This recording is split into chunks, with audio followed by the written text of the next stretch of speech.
এই যে প্রত্যেক দিনের ঠাকুরের লীলা প্রসঙ্গ, লীলা কাহিনী এবং বেদবাণী পাঠে আমি কতটুকু ধারণ করতে পারছি জানি না, কিন্তু আমার ভালোবাসা প্রচুর পাচ্ছি। প্রচুর অনেকের কিন্তু ভেতরের মনের অনেক কথা তারা কিন্তু বলছে, আমার খুব ভালো লাগছে। আমি দুজনার কথা বলেছি। আজকে হঠাৎ করে সকালবেলায় ফোন এসেছে যে জয়রাম জয়রাম বলে, তো আমিও জয়রাম জয়রাম বললাম। তো বলছে কে আমাকে বলতে, আপনি তো আমাকে চিনতে পারবেন না। তাই আমি বললাম না, একটু বলো। তখন বলছে আমি ডালিয়া আইচ। তখন চিনতে পারলাম, কেননা প্রত্যেক দিনের আমার লীলা প্রসঙ্গ এবং বেদবাণী পাঠে ওর কমেন্ট থাকে। তো বেশ উৎসাহী হয়েই তার সঙ্গে কথা বলতে থাকলাম। সে বলছে প্রায় দিনই ভাবি আপনার প্রসঙ্গগুলো শোনার পরে আপনার সঙ্গে একটু কথা বলি, কিন্তু আজকে আমি না বলে আর পারলাম না। কালকে আপনি যে ঠাকুর প্রসঙ্গটা দিয়ে বলেছিলেন না, যে অত চিন্তা করেন কেন, চিন্তা গুরুর উপর ছাইড়া দেন, তিনি আপনারে রক্ষা করবেন। এই প্রসঙ্গটা তোমার সঙ্গে একটু কথা বলার খুব ইচ্ছে হয়েছে। তো আমিও তো আগ্রহী থাকি, কেননা শ্রী দেহে শ্রী পটে ঠাকুর সমানভাবে প্রত্যেক আশ্রিত জনেদেরকে কৃপা করেন। এখন আমরা যে কৃপা ঠাকুরের কাছ থেকে পাই, এটা তো সত্যি সত্যি আমাদের কাছে ভীষণভাবে একটা প্রাপ্তি। এবং আমাদের এই যে ঠাকুরের কথা, যে বেদবাক্য, এটাই হচ্ছে তার একেবারে সত্যি সত্যি কথা। উনি যা বলেন, ঠাকুর যা বলেন, এর থেকে চরম সত্যি আর কিচ্ছু হয় না। ও বলছে যে ওর বাবা শ্বশুর মারা গেছেন, পরে ওর বাবা মারা গেছে। বাবা মারা যাওয়ার পরে 1 বছরের একটু বাদে ওর মাও মারা গেছে। ওর ভেতরে ভীষণভাবে একাকিত্ব গ্রাস করেছিল। ও খালি বলছে যে আমার তো কোনো অভিভাবক রইল না, তাহলে আমি কার কাছে, মানে একেবারে আমি অভিভাবকহীন হয়ে নিজেকে খুব একা অসহায় মনে করছিল। একদিন ও জানলা দিয়ে দেখছে ঠাকুরের শ্রীপট, ও বলছে যখন আমি শুনছিলাম, তখন আমার কীরকম একটা শরীরের মধ্যে হচ্ছিল।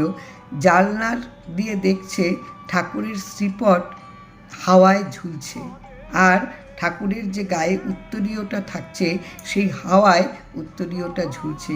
এবং ও একেবারে পরিষ্কার শুনতে পেল, অত চিন্তা করেন কেন।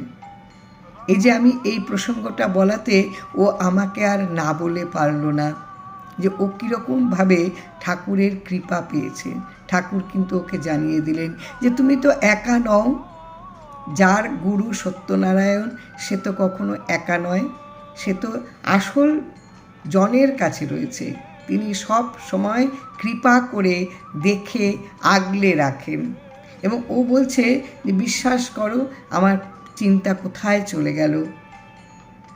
তো কথায় কথায় ও অনেক কৃপার কথা বলছে। তো বলতে বলতে হঠাৎ করে বলছে যে আমাদের পরিবার নিয়েও কিন্তু ঠাকুরের একটা লীলা প্রসঙ্গ লেখা আছে। তো বলে ও আমাকে পাঠিয়েছে।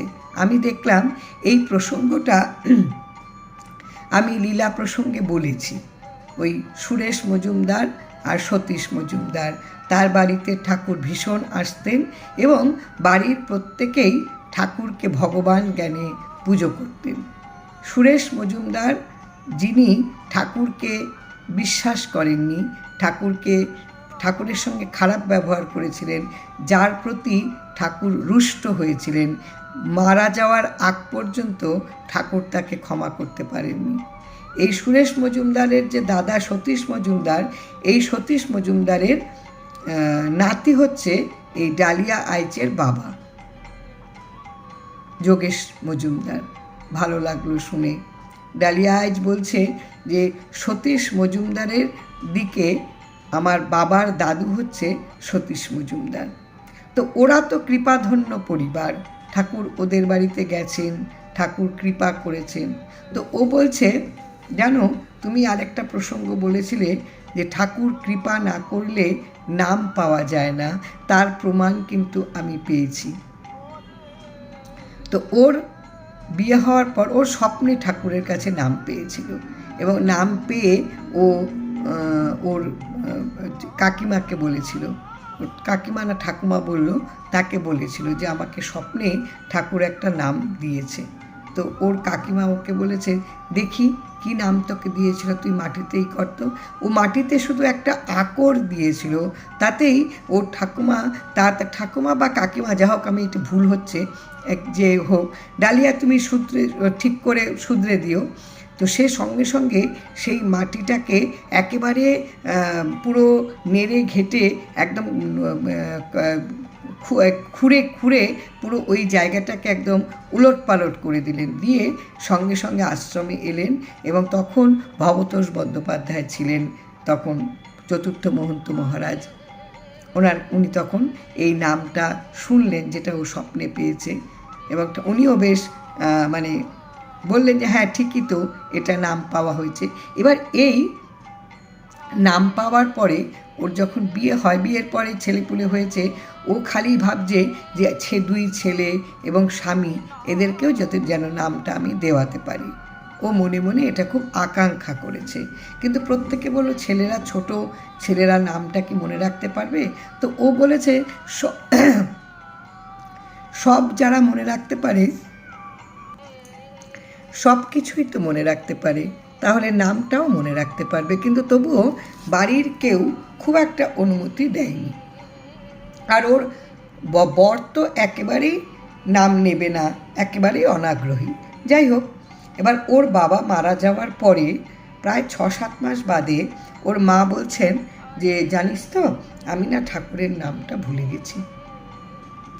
ঠাকুর একটা কথা সবসময় বলেন, বিপদ তখনই নাম ভুলে গেলে, এর বাইরে আর কোনো বিপদ নেই ঠাকুরের আশ্রিত জনের। তো তাড়াতাড়ি করে ঠাকুর যাদবপুর আশ্রমে এসে ঠিক হলো যে 11টার সময় এসে মাকে আবার নাম দেওয়া হবে। এবার ও তো নিয়ে আসবে, ওর মার বাড়িতে আগের দিন আসবে, এসে পরের দিন মাকে নিয়ে ও আশ্রমে আসবে, একদম তৈরি। হঠাৎ করে বলছে, দিদি আমার শাশুড়ি মা পড়ে গেলেন। পড়ে যাওয়ার পরে এবার ওর বড় মাকে নিয়ে ডাক্তারখানে গেছে, এবং গিয়ে তখন যথারীতি কি হয় না হয় না জেনে তো দৌড়ে যেতে পারে না মায়ের কাছে, তার জন্য অপেক্ষা করছে। দেখা গেল যখন ফিরে এসেছে তখন বলছে যে মায়ের হাতটা ভেঙে গেছে, প্লাস্টার করতে হবে। স্বাভাবিকভাবেই ওর পক্ষে আর বাড়ি ছেড়ে যাওয়া সম্ভব না। তখন ওর হাজব্যান্ড বলছে, তুমি চিন্তা করো না, আমি মাকে নিয়ে যাচ্ছি। এবার ওর হাজব্যান্ড 2 ছেলেকে নিয়ে আশ্রমে এসেছে, এবং ডালিয়ার বোনও এসেছে ওদের সঙ্গে, মা সঙ্গে এসেছে। এবার ডালিয়ার বোন আমাদের যে ঠাকুরের যাদবপুর আশ্রমের যে নাট মন্দিরটা, সেখানে সব কিছু ব্যাগ ট্যাগ নিয়ে বসে আছে, আর ওর হাজব্যান্ড 2 ছেলেকে নিয়ে মাকে নিয়ে ওপরে গেছে। ওপরে যাওয়ার পর ওর মার মেঝেতে বসতে অসুবিধে, তাই একটা টুলেতে বসেছে। টুলেতে বসার পরে ওই দরজাটা বন্ধ করে দেওয়ার আগে ওখানকার লোকেরা বলছে, যান গিয়ে আপনি ওনার সামনে বসুন। এসে মা একদম মায়ের কাছেই বসেছে, 2 ছেলেও বসেছে। মহারাজ নাম দিলেন, নাম প্রাপ্ত হয়ে গেল তার 2 ছেলে এবং তার বর। এভাবেই বোধহয় ঠাকুর কৃপা করেন। যদি সত্যি সত্যি তিনি কৃপা করেন, তাহলে কোনো দিনক্ষণ, কোনো মনের প্রস্তুতি, কোনো কিচ্ছু লাগে না, কোনো আড়ম্বর, কোনো সামগ্রী কিচ্ছু লাগে না। তিনি যদি মনে করেন যে তিনি নাম দেবেন, তাহলে তিনি ঠিক নামটা তার মতন করেই তিনি দিয়ে দেন। এই প্রসঙ্গে আমাদের নাম প্রাপ্তির কথাও একটু বলতে ইচ্ছে করছে। আমি একেবারেই এই নাম নেয়া বা ঠাকুর পুজো, এগুলিতে আমি একেবারেই বিশ্বাসী ছিলাম না, একেবারেই না। তো আমার ননদ এবং মাসি শাশুড়ি তারা নাম নেবে, যাদবপুর আশ্রমে তারা বেলঘরিয়া থেকে এসেছে, তো এসে ওরা নাম নেবে। যাওয়ার সময় ওরা কিন্তু রওনা হয়েছিল একা একাই, ও আমার শাশুড়িমার সঙ্গে। তো আমাকে বলছে যে হঠাৎ করে এসে বলছে, বৌদি তুমিও চলো, তুমি না গেলে ভালো লাগে না। তো তখন আমার বড় ছেলে খুব অসুস্থ ছিল, তো আবার বড় অফিসে বেরোবে। তা আমি গেলাম, গিয়ে দেখলাম অনেক দেরি আছে নাম প্রাপ্ত হতে। তো আমি বললাম তাহলে আমি গাড়িটা নিয়ে বাড়িতে যাই, গিয়ে আমি একটু তৈরি করে আসি। এবার বাড়িতে আসার পর দেখলাম যে আমার বর বলছে থাক রান্না আর করতে হবে না, আমি আজকে চলে যাই এমনিতে অফিসে। আর দুই ছেলেও বায়না ধরলো ওরাও আমাদের সঙ্গে আশ্রমে আসবে। দুই ছেলে বর আমরা চারজনে গাড়িতে করে আশ্রমে এলাম। আমার বরের তখন 8B বাস স্ট্যান্ডে যাদবপুরে অফিসের গাড়িটা এসে দাঁড়াতো, ওই গাড়ি করে ও বেরিয়ে যাবে। সারা রাস্তা আমাকে বলতে বলতে আসলো তুমি কিন্তু আমাকে নাম নিতে বলবে না। আমি বললাম আমিই তো নাম নেব না, আমি তোমাকে বলবো কেন নাম নিতে, তুমি যাদবপুরে নেমে পড়ো। ওমা দেখলাম যাদবপুরটা যখন টার্ন নিয়ে আশ্রমের দিকে যাচ্ছে আমার বর কিন্তু গাড়িতেই বসে রয়েছে এবং সুন্দর আশ্রম থেকে নেমে গিয়ে নাট মন্দিরে দাঁড়িয়ে রইল। দাঁড়িয়ে থেকেও আমাকে বলে যাচ্ছে আমাকে কিন্তু নাম নিতে বলবে না। আমি হেসে ফেলেছি, বলছি আমিই তো নাম নেব না, তোমাকে বলবো কেন। তো যাই হোক, এবার 12টা নাগাদ যখন পুজো টুজো হয়ে গেছে তখন মাইকে বলছে যারা নাম প্রার্থী তারা আসুন লাইন করে। আমিও লাইনে দাঁড়ালাম, আমার দুই ছেলে লাইনে দাঁড়ালো। আমি কিন্তু আমার বরকে ডাকিনি। আমার বর দেখলাম সিঁড়ি বেয়ে উঠে গেল, লাইনে দাঁড়ালো, দাঁড়িয়ে কিন্তু নাম প্রাপ্ত হলাম আমরা ভবতোষ বন্দ্যোপাধ্যায়ের কাছ থেকে। এবং এই নাম প্রাপ্তির 28 দিন বাদে উনি শ্রীদেহ রেখেছেন ভবতোষ বন্দ্যোপাধ্যায়। পরে আমি আমার শাশুড়ি মায়ের কাছে শুনেছিলাম যে এই ভবতোষ বন্দ্যোপাধ্যায়ের কাছে প্রত্যেকেই নামপ্রাপ্ত হয়েছিল, কিন্তু আমার বরকে যখন নিয়ে এসেছিলেন আমার শাশুড়ি মা তখন